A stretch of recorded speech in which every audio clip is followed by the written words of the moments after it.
Om Mani Padme Hung, Om Mani Padme Hung, Om Mani Padme Hung, Om Mani Padme Hung.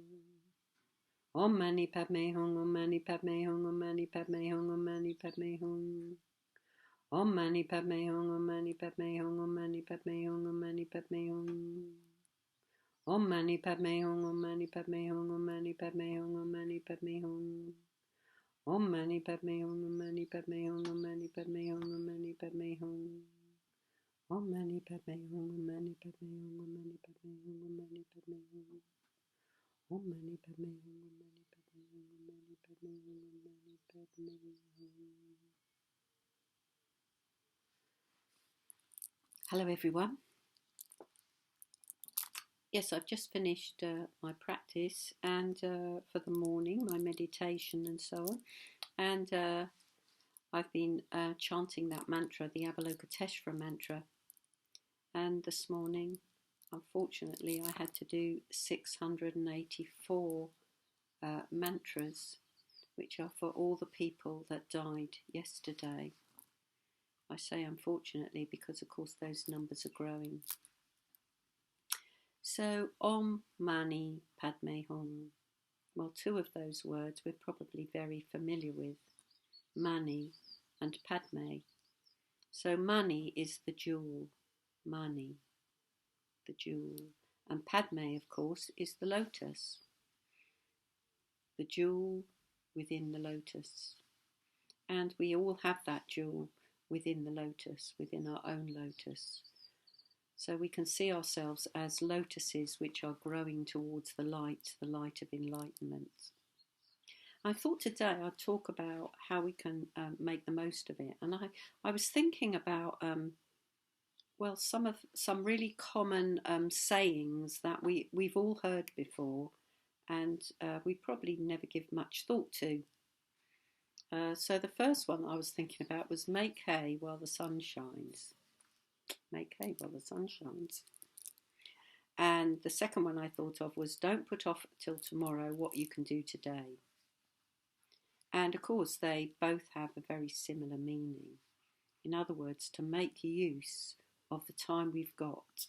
I mean, I think these sayings probably refer to something a bit more active or physically active than what I have in mind. But in a way, we need to be aware that life is very short and that we want to use this life in the best way possible. And what is the best way possible? Well, the best way is to be as aware as we can of ourselves and others. So in mindfulness, we're aware of the body, our feelings, our thoughts. And the more that we can be aware of all those different aspects of ourselves, the more we will come to an understanding of ourselves. We also want to be aware of other people, not as things, not as objects, but as people that want very similar things to ourselves. And we also want to be aware of the world. And there's been a lot of news before the COVID-19 struck of with Extinction Rebellion and so on, encouraging us to think about the world and how we can look after the world. So don't put off till tomorrow what we can do today.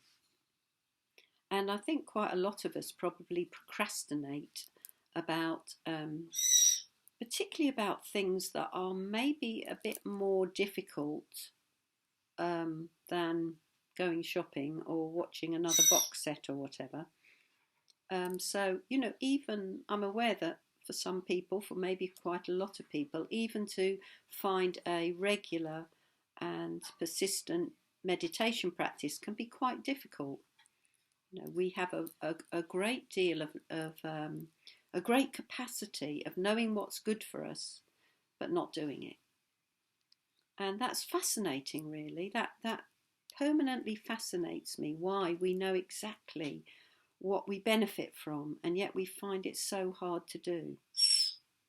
And as Sangharakshita has said at times, that we have this gravitational pull, if you like, for an easy life, you know, for making life really easy for ourselves, for not making an effort. And that stops us from aspiring.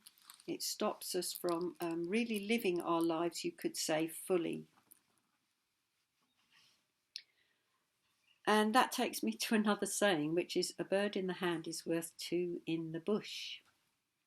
And yeah, that immediately brings up another one. The grass, you know, the grass we see as greener on the other side. So we often just don't appreciate what we've got, the situation that we're living in. You know, how very fortunate we are to be living the life that we do, particularly in this country, you know.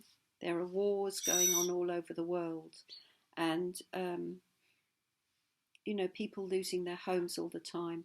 But, you know, in a way, it's only now with the coronavirus in this country and right before us and with people we know that it really hits home, you know, that life isn't easy for people all over the world. And, you know, we have to think what will happen when that virus gets to places maybe in Africa or in Syria where they haven't got all the advantages. You know, we hear a lot in the news about, you know, we may have to make some decisions about who gets life support, but actually in some places there won't be any life support. So we shouldn't use these thoughts to be depressed.